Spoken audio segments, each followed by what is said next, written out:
खंड अ की बात करें तो जिसमें एमसीक्यू आएंगे, तो एमसीक्यू प्रश्नों के उत्तर देखते हैं यहाँ पर।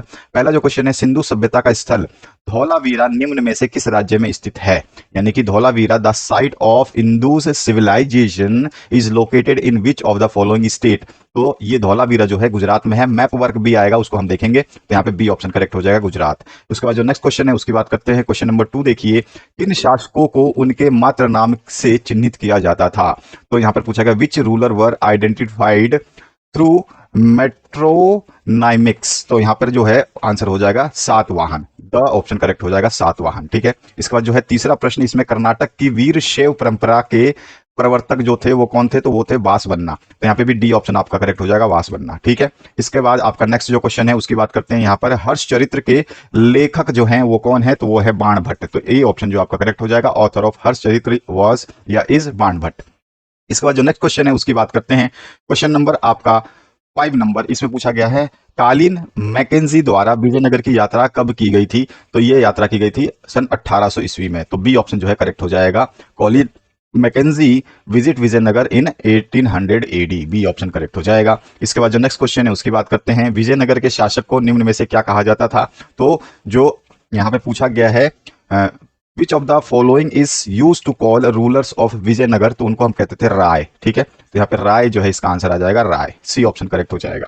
इसके बाद अफ्रीका और स्पेन से निम्न में से कौन सी फसल भारत पहुंची थी? तो अफ्रीका और स्पेन से जो है मक्का को भारत पहुंचाया गया था। ठीक है। Which of the following crop reached India from Africa and Spain? That is मेज। तो ए ऑप्शन करेक्ट हो जाएगा। इसके बाद जो नेक्स्ट क्वेश्चन है इसमें पूछा गया, मुगल काल का राजनामा किस भारतीय ग्रंथ का अनुवाद है? तो ये महाभारत ग्रंथ का अनुवाद है। ठीक है। Razmnama of Mughal period is translation of which Indian text? तो that is Mahabharata. B option जो है करेक्ट हो जाएगा। इसके बाद जो नेक्स्ट क्वेश्चन है उसकी बात करते हैं। 1857 के आंदोलन में झांसी का नेतृत्व किसने संभाला था? तो लीडरशिप जो झांसी की रिवोल्ट की हुई थी 1857 की, उसको किया था रानी लक्ष्मीबाई ने। तो यहाँ पे जो है सी ऑप्शन करेक्ट हो जाएगा आपका। इसके बाद जो नेक्स्ट क्वेश्चन है इसमें पूछा गया है, 1947 के विभाजन के समय निम्न में कौन एक शब्द व्यक्त नहीं किया गया? कौन सा एक शब्द जो है व्यक्त नहीं किया गया? तो उस समय मार्शल लॉ भी व्यक्त किया गया था, हुल्लड़ नाम से भी उसको व्यक्त किया गया था, महामारी भी उसको व्यक्त किया गया था, उसको रिवोल्ट के नाम से नहीं व्यक्त किया गया था। तो डी ऑप्शन इसमें करेक्ट हो जाएगा। ठीक है। तो डी ऑप्शन जो है इसका राइट आंसर हो जाएगा, रिवोल्ट, यानी कि विद्रोह के नाम से या विद्रोह के शब्द से इसको जो है व्यक्त नहीं किया गया था। ठीक है। तो डी ऑप्शन इसमें करेक्ट हो जाएगा। नेक्स्ट क्वेश्चन की बात करें तो यहाँ पे पूछा गया, संविधान सभा के अध्यक्ष कौन थे? तो यहाँ पे जो ऑप्शन है संविधान सभा के अध्यक्ष जो थे वो डॉक्टर राजेंद्र प्रसाद थे। ये ऑप्शन जो है इसका करेक्ट हो जाएगा। नेक्स्ट क्वेश्चन की बात करते हैं। इसमें पूछा गया है, भारतीय संविधान सभा के सामने उद्देश्य प्रस्ताव प्रस्तुत किया गया, तो वो किसके द्वारा जो है आपका जो है भारतीय संविधान सभा के सामने उद्देश्य प्रस्ताव प्रस्तुत किया गया? यानी कि objective resolution was presented in constitution assembly was, तो वो किसके द्वारा किया गया था? तो वो किया गया था उद्देश्य प्रस्ताव जो है जवाहरलाल नेहरू के द्वारा। तो डी ऑप्शन जो है यहाँ पे करेक्ट हो जाएगा। इसके बाद जो नेक्स्ट क्वेश्चन है उसकी बात करते हैं। यहाँ पे पूछा गया है, खाली स्थानों की पूर्ति करनी है, रिक्त स्थानों की पूर्ति करनी है। तो ईस्ट इंडिया कंपनी के एक अधिकारी खालिस्तान ने ब्राह्मी और खगोष्ठी लिपियों का अर्थ जो है निकाला, तो वो कौन थे? जेम्स प्रीसेम्प थे। ठीक है। जेम्स प्रीसेम्प जो है उनका नाम था। तो जेम्स प्रीसेम्प जो है आप इंग्लिश में भी लिख देंगे, an officer in mint of East India company deciphered Brahmi and Kharosthi. ठीक है। इसके बाद जो दूसरा पार्ट है इसमें पूछा गया, कबीर ग्रंथावली का संबंध राजस्थान के खालिस्तान पंथियों से है, तो दादू पंथियों से जो है उसका संबंध है। ठीक है। दादू पंथी इन राजस्थान। इसके बाद जो है आपका नेक्स्ट क्वेश्चन, भारत में रेलवे की शुरुआत जो है 1853 ईस्वी में हुई थी। ठीक है। 1853 में हुई थी। इसके बाद महात्मा गांधी दक्षिण अफ्रीका से जो है भारत 1915 ईस्वी में लौटे थे। इसके बाद जो नेक्स्ट क्वेश्चन है इसमें पूछा गया आपसे, ब्रिटिश काल में प्रांतीय संसदों के गठन के लिए खालिस्तान ईस्वी में पहली बार चुनाव कराए गए थे, तो 1937 ईस्वी में कराए गए थे, 1937 में। ठीक है। तो ये आपका 1937 जो है इसका राइट आंसर हो जाएगा। नेक्स्ट क्वेश्चन की बात करते हैं। तो आपके अति लघुत्रात्मक एक एक नंबर के जो प्रश्न होंगे उनके आंसर देंगे। तो यहाँ पे जो पहला प्रश्न है, आज के स्विमिंग पूल हमें हड़प्पा सभ्यता को किस संरचना की याद दिलाते हैं? तो आज के स्विमिंग पूल जो है हमें हड़प्पा सभ्यता की, यहाँ पे को नहीं आएगा, की किस संरचना की याद दिलाते हैं?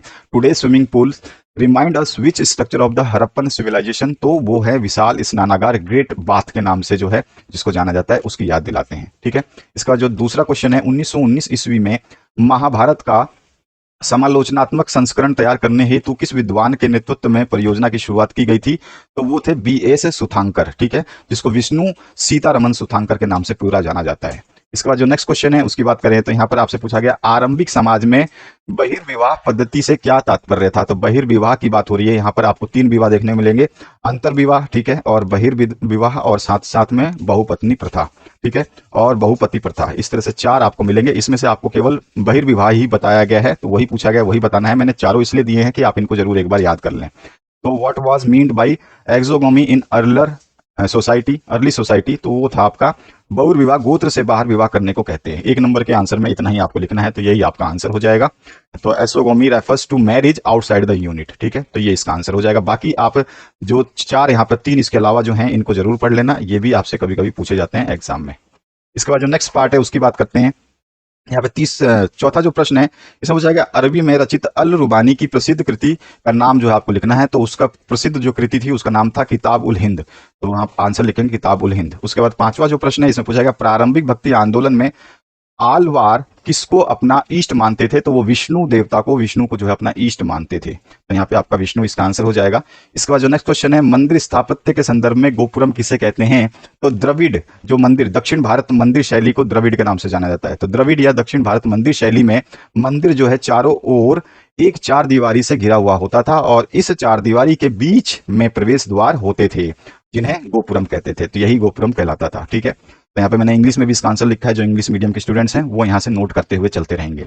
इसका जो नेक्स्ट क्वेश्चन है इसमें पूछा गया मुगल बादशाह अकबर ने 1563 और 1564 में कौन से करों को समाप्त कर दिया था। तो इन्होंने 2 कर इस समय समाप्त किए थे। अकबर ने 1563 में तीर्थ यात्रा कर और 1564 में जजिया कर को समाप्त कर दिया था, ठीक है। तो यहाँ पर ये आपका आंसर हो जाएगा। यहाँ पे इंग्लिश में मैंने इसको लिख दिया है। नेक्स्ट पार्ट जो है इसमें पूछा गया अखिल भारतीय जनगणना का पहला प्रयास कब किया गया था। तो यहाँ पे जो ऑल इंडिया सेंसस मेड किया गया था वो 1872 में पहला प्रयास किया गया था, 1872। इसके बाद जो नेक्स्ट क्वेश्चन है मुस्लिम लीग ने प्रत्यक्ष कार्यवाही दिवस मनाने का ऐलान कब किया था। तो उन्होंने जो ये ऐलान किया था वो किया था 16 अगस्त 1946 को। तो 16 अगस्त 1946 इसका राइट आंसर हो जाएगा। नेक्स्ट क्वेश्चन की बात करते हैं। गवर्नमेंट ऑफ इंडिया एक्ट के तहत 1937 के चुनाव में कांग्रेस की 11 में से कितने प्रांतों में सरकार बनी। तो कांग्रेस की जो है 8 प्रांतों में सरकार बनी थी, 8 जो है इसका आंसर हो जाएगा। इसके बाद जो नेक्स्ट क्वेश्चन है उसकी बात कर लेते हैं। यहाँ पूछा गया संविधान सभा में डॉक्टर BR अम्बेडकर केंद्र और राज्यों में से किसको शक्तिशाली बनाना चाहते थे। तो उनका पूर्ण जो मत था वो केंद्र को शक्तिशाली बनाना था। तो यहाँ पे केंद्र या सेंटर जो है इसका आंसर हो जाएगा। इसके बाद जो नेक्स्ट क्वेश्चन है हिंदी और उर्दू की मेल से बनी उस भाषा का नाम लिखिए जिसे महात्मा गांधी राष्ट्रीय भाषा का दर्जा दिलाना चाहते थे। तो वो हिंदी और उर्दू के मेल से बनी भाषा जो थी वो थी हिंदुस्तानी भाषा, ठीक है। तो ये आपका आंसर हो जाएगा हिंदुस्तानी भाषा। इसके बाद जो नेक्स्ट क्वेश्चन है खंड बी सेक्शन बी की बात करें जिसमें 50 शब्दों में लगभग आपको उत्तर देने हैं। इसमें 2-2 अंकों के प्रश्न पूछे जाएंगे, 1-1 अंक के प्रश्न आपने देख लिए। तो यहाँ पे जो चौथा प्रश्न है उसकी बात करते हैं। धर्मशास्त्रों के अनुसार ब्राह्मणों एवं क्षत्रियों के कार्यों को स्पष्ट करना है आपको। तो धर्मशास्त्रों के अनुसार ब्राह्मणों का कार्य जो है अध्ययन, वेदों की शिक्षा, यज्ञ करना, करवाना, दान देना तथा दान लेना था। और क्षत्रियों का कार्य युद्ध करना, लोगों को सुरक्षा प्रदान करना, न्याय करना, वेद पढ़ना, यज्ञ करवाना और दान दक्षिणा देना इत्यादि था। इसके बाद आपका नेक्स्ट क्वेश्चन है इंग्लिश मीडियम के स्टूडेंट यहां से इन क्वेश्चंस के आंसर्स को नोट करेंगे। 5वां जो प्रश्न है इसमें पूछा गया ईसा पूर्व प्रथम सहस्राब्दी में जीवन के रहस्य को समझने का प्रयास करने वाले विश्व के 4 चिंतकों के नाम आपको लिखने हैं। तो वो 4 चिंतक जो है पहला हो जाएगा ईरान में जो है जरथुस्त्रत थे और चीन में जो है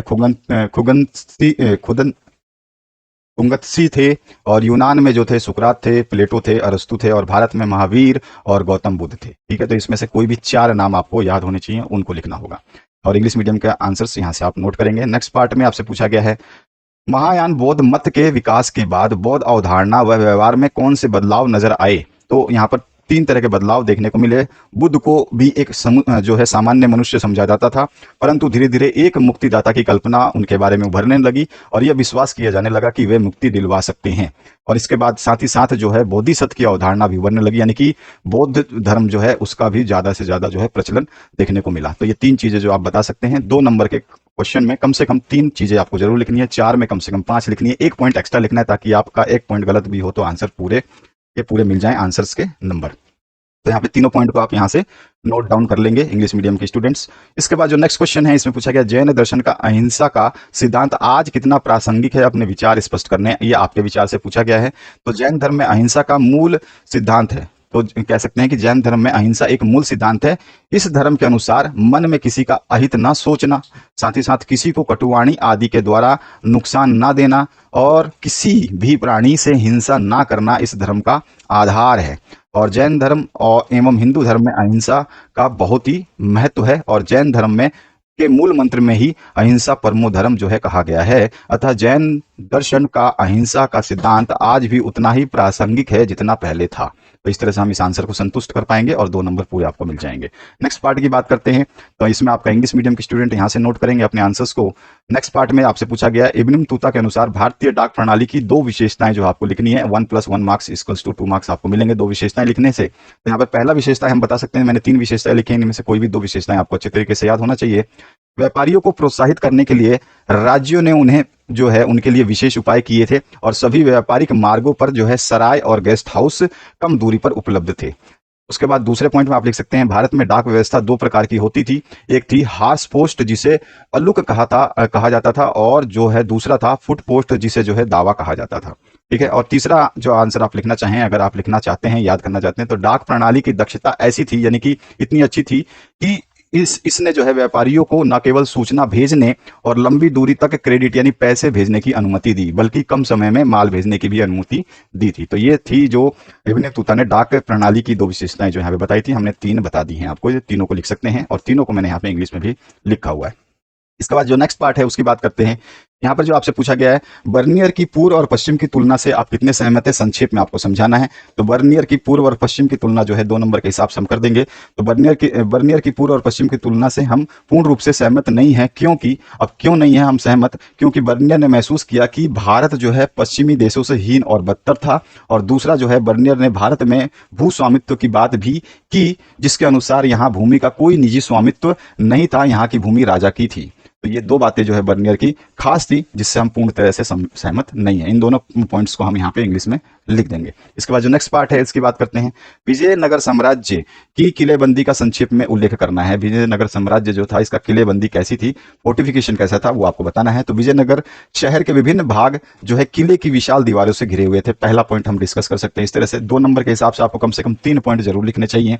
दूसरे पॉइंट में हम बता सकते हैं इस किलेबंदी ने खेतों, बगीचों और जंगलों जैसे कृषि क्षेत्रों को भी घेर लिया था। साथ में साथ आप बता सकते हैं हालांकि किलेबंदी की एक दूसरी पंक्ति ने शहरी परिसर के आंतरिक भाग को भी घेर लिया था और किलेबंदी की एक तीसरी पंक्ति शाही केंद्र के चारों ओर जाती थी और किले में प्रवेश करने के लिए अच्छी तरह से संरक्षित द्वार थे। तो इस तरह से आप ये चारों पॉइंट में से कोई भी 3 पॉइंट जो अच्छे तरह से बता सकते हैं जो किलेबंदी को उजागर करते हैं। इसके बाद आते हैं नेक्स्ट क्वेश्चन पे। ये तीनों पॉइंट जो है आप चारों पॉइंट यहाँ पे पढ़ सकते हैं। जो पॉइंट आपको इजी लगे, मैंने पॉइंट ज्यादा इसलिए लिखे हैं जो आपको इजी लगता है उसको आप याद करें। यहाँ पर अगला जो प्रश्न है उसकी बात करें तो यहाँ पर जो है मुगल कालीन कृषि समाज में महिलाएं कौन कौन सी भूमिका अदा करती थी आपको बतानी है। तो यहाँ पर हम 3 भूमिकाएं बताएंगे, इसमें से कोई भी आपको 2 भूमिकाएं लिख देनी है तो आपको 2 नंबर मिल जाएगा। जो आपको अच्छी तरह से याद आते हैं उनको याद कर लेना है। तो पहला जो पॉइंट है, मुगल कालीन भारतीय कृषि समाज में उत्पादन प्रक्रिया में महिलाओं की भूमिका महत्वपूर्ण थी। पुरुष जो है खेतों की जुताई और हल चलाने का काम करते थे और महिलाएं मुख्य रूप में बुआई, निराई तथा कटाई का काम करती थी और पकी हुई फसल का दाना निकालने में भी सहयोग प्रदान करती थी। दूसरा पॉइंट में हम लिख सकते हैं उत्पादन के कुछ पहलू जैसे सूत काटना, बर्तन बनाने के लिए मिट्टी को साफ करना, कपड़ों पर कढ़ाई करना आदि मुख्य रूप से महिलाओं के श्रम पर ही आधारित थे। और तीसरे पॉइंट में हम लिख सकते हैं महिलाएं आवश्यकता होने पर नियोक्ताओं के घर में भी काम करती थी और अपने फसल उत्पाद को बेचने के लिए बाजारों में भी जाती थी। तो ये पॉइंट्स थे, इसमें से कोई भी 2 पॉइंट आपको लिखने हैं। इसका आंसर जो इंग्लिश मीडियम के स्टूडेंट्स है वो यहाँ से नोट आउट कर सकते हैं, आराम से पढ़ लें और समझ लें। हिंदी में समझाया गया इसलिए इंग्लिश आसानी से आपको समझ में आ जाएगी। नेक्स्ट पार्ट की बात करें तो यहाँ पे पूछा गया आपसे मुगल कालीन खुद कास्ट और पाही कास्ट किसानों में जो है आपको अंतर बताना है। तो 2 अंतर बता देंगे तो आपका जो है 2 नंबर यहाँ पे मिल जाएगा। तो यहाँ पे हमने दोनों अंतर को लिखा है, या फिर आप दोनों में ही आप डिफरेंसेस बता देंगे तो भी आपको 2 नंबर मिल जाएंगे। तो पहला जो है आपका मुगल कालीन गांव में खुद कास्ट की अपनी खेती की जमीन थी, वे यहाँ स्थायी रूप से रहते थे और सभी कृषि का कार्य करते थे। संक्षेप में गांव में जो है स्थायी वो निवासी थे, यानी कि हम कह सकते हैं कि वो गांव के स्थायी निवासी थे जो खुद कास्ट थे। और पही कास्ट जो थे उनके पास अपनी खुद की जमीन नहीं थी और वे अनुबंध यानी कि किसी कॉन्ट्रैक्ट के आधार पर जो है कृषि का कार्य करते थे। वे स्थायी रूप से कृषि का कार्य नहीं करते थे तथा गांव में स्थायी रूप से वे नहीं रहते थे। तो ये चीजें जो है आप अंतर में स्पष्ट कर सकते हैं आसानी से। इसका नेक्स्ट पार्ट की बात करते हैं तो इसमें आपसे पूछा गया है मुगल शासकों का वंशाक्रम बताना है। तो पहले कौन आया, उसके बाद कौन आया, इस तरह से आपको लिख देना है। सबसे पहले बाबर, उसके बाद हुमायूं, फिर अकबर, जहांगीर, शाहजहां और औरंगजेब। इस तरह से ये मुगल शासकों का जो है वंशाक्रम है।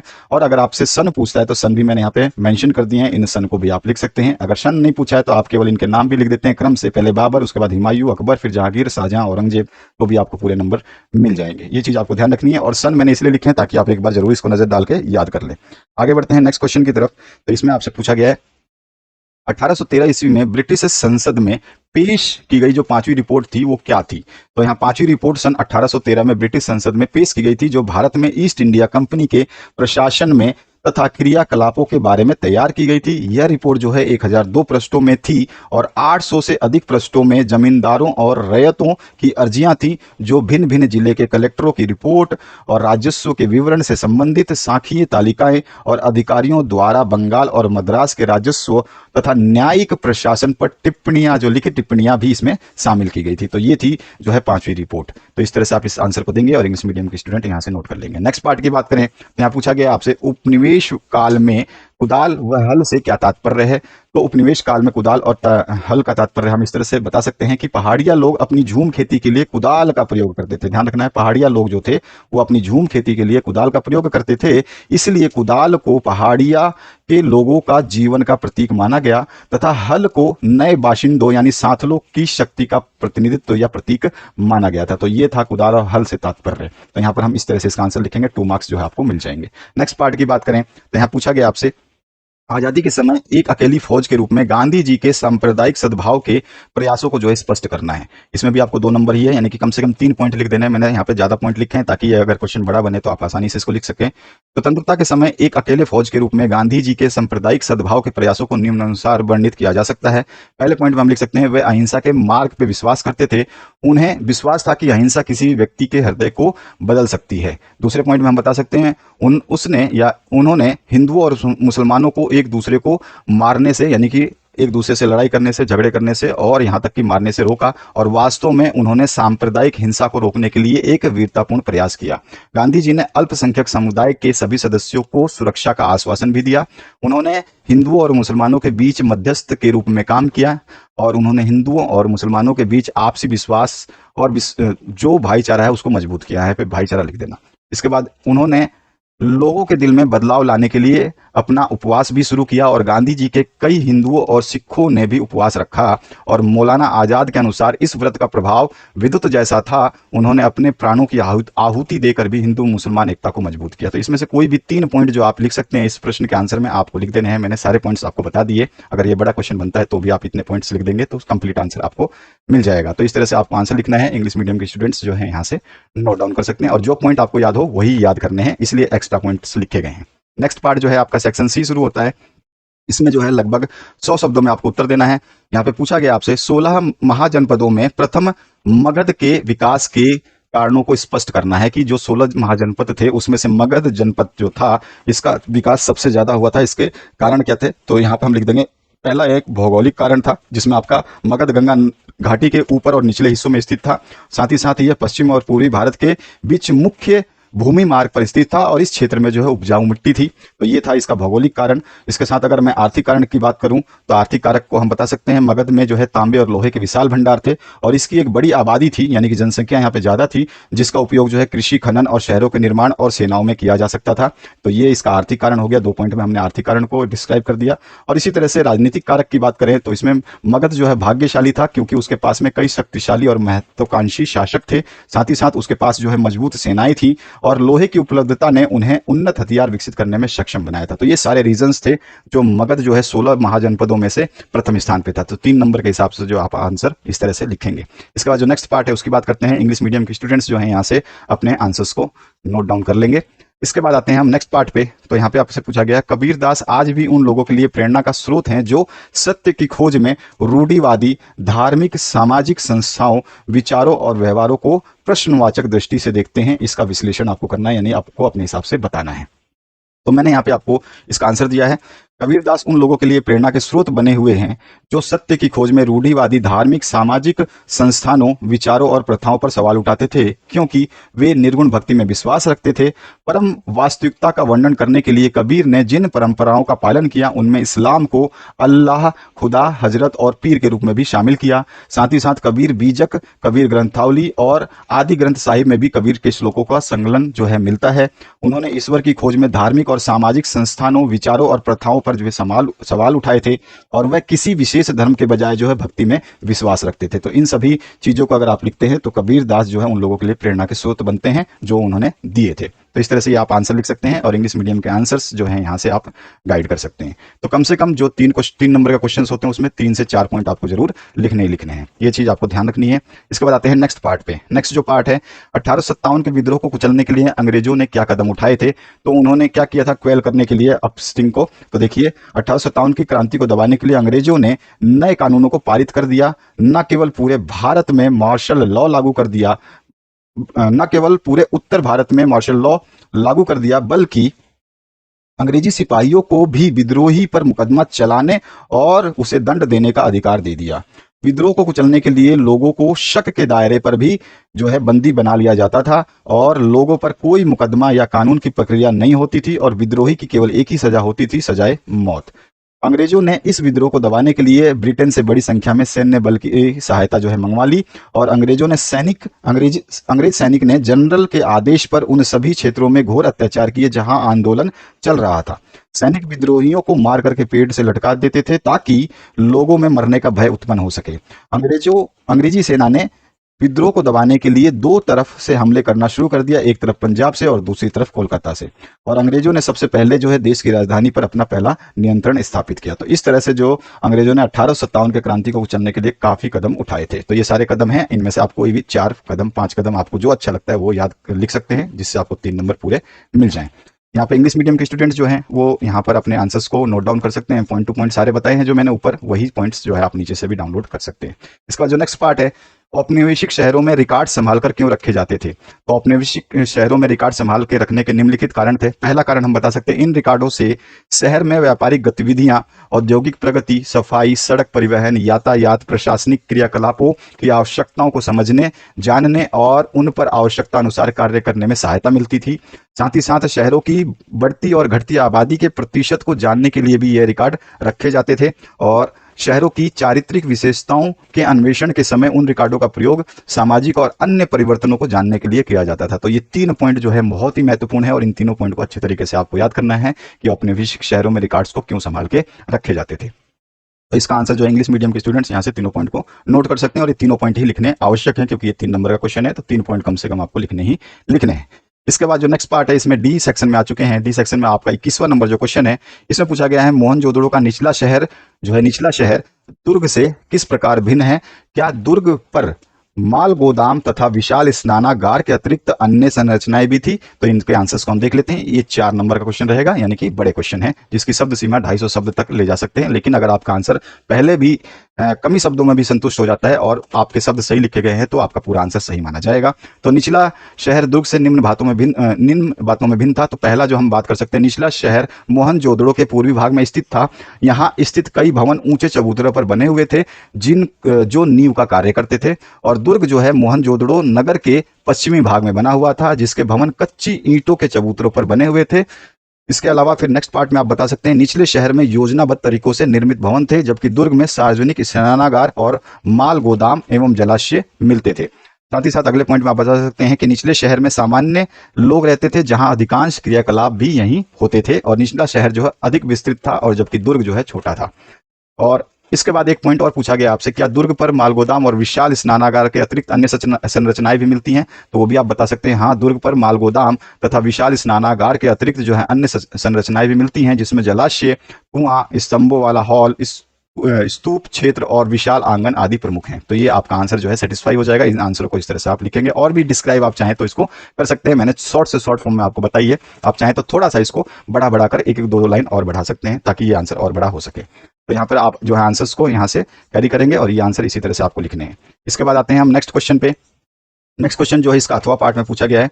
इसमें पूछा गया हड़प्पा निवासियों के निर्वाह के तरीकों का विवेचन जो है आपको करना है कि वो कैसे निर्वाह करते थे। तो हड़प्पा निवासियों के निर्वाह के तरीके इस प्रकार है। पहला जो हम बात करेंगे, हड़प्पा सभ्यता के निवासी कई प्रकार के पेड़ पौधों से प्राप्त उत्पाद और जानवरों, जिसमें मछली भी शामिल है, से भोजन प्राप्त करते थे। साथ ही साथ हड़प्पा स्थलों से मिले अनाज के दानों में गेहूं, जौ, दाल, सफेद चना, बाजरा, चावल तथा तिल शामिल है, जो दर्शाते हैं कि हड़प्पा निवासी कृषि भी करते थे और पुरातत्व ये मानते थे कि खेत जोतने के लिए बैलों का प्रयोग होता था और कालीबंगा राजस्थान नामक स्थान पर जो है जुते हुए खेत के साक्ष्य भी मिले हैं। साथ ही साथ हड़प्पा के स्थलों से मिली जानवरों की अस्थियों में जो है भेड़, बकरी और भैंस तथा सुअर की अस्थियां शामिल है, जो ये दर्शाते हैं कि हड़प्पा निवासी अपने निर्वाह के लिए जो है पशु पालन करते थे। साथ ही साथ जंगली प्रजातियों में जैसे सुअर, हिरण और घड़ियाल आदि की अस्थियां मिली हैं। हम ये नहीं जान पाए हैं कि हड़प्पा निवासियों ने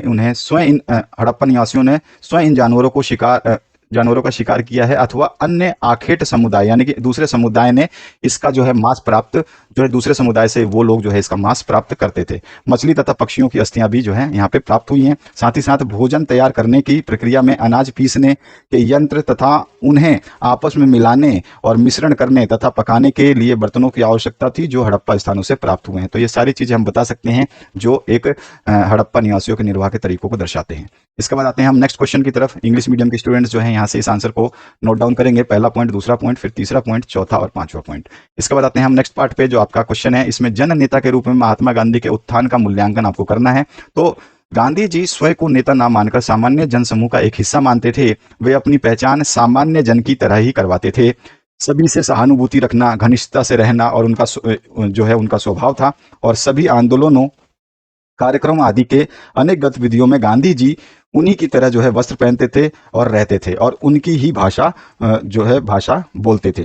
और कुछ लोग गांधी जी के प्रति आदर व्यक्त करते हुए उन्हें अपना महात्मा कहते थे। सूत काटना, चरखा चलाना उनके लिए कोई शर्म की नहीं बल्कि गर्व की बात थी। और गांधी बाबा, गांधी महाराज अथवा सामान्य जो है महात्मा जैसे अलग अलग नामों से जो है ज्ञात गांधी जी भारतीय किसान के लिए एक महान उद्धारक थे, जो उनके लिए जीवन की मान मर्यादा और स्वायत्ता वापस लाने वाले थे।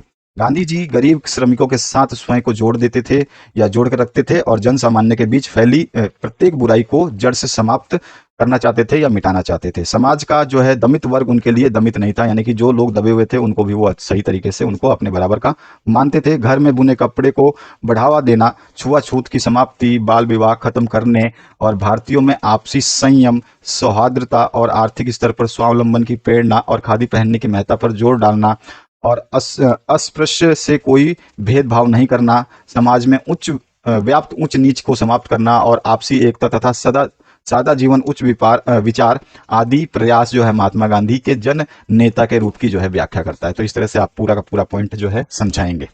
तो यहाँ पर जो इंग्लिश मीडियम के आंसर्स हैं आप इस तरह से लिख सकते हैं। यहाँ पे पॉइंट टू पॉइंट जो है उसी तरह से लिखा गया जो ऊपर लिखे गए हैं, तो इनको जरूर आप नोट डाउन करेंगे। इसके अथवा पार्ट की बात करें तो इसमें आपसे पूछा गया है निजी पत्रों और आत्मकथाओं से किसी व्यक्ति के बारे में क्या पता चलता है, ये स्रोत जो है सरकारी ब्यौरों से किस तरह से भिन्न होते हैं।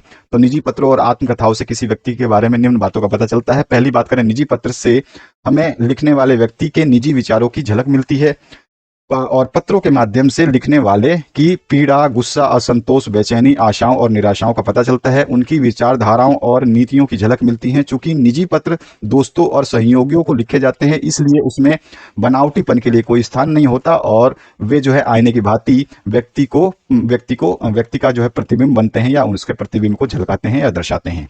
और आत्मकथाएं जो है व्यक्ति के अतीत की जानकारी देती हैं। इसमें व्यक्ति के जन्म स्थान, परिवार, शिक्षा, व्यवसाय, रुचियों और जीवन की सफलताओं असफलताओं आदि का जो विस्तार से इसमें वर्णन होता है। चूंकि आत्मकथाएं जो है स्मृति के आधार पर लिखी जाती हैं, यानी कि यादों के आधार पर लिखी जाती हैं, तो इसलिए इसमें जो है संपूर्णता का अभाव होता है, यानी कि हर चीज बिल्कुल सही हो, सटीक हो, उसका अभाव होता है।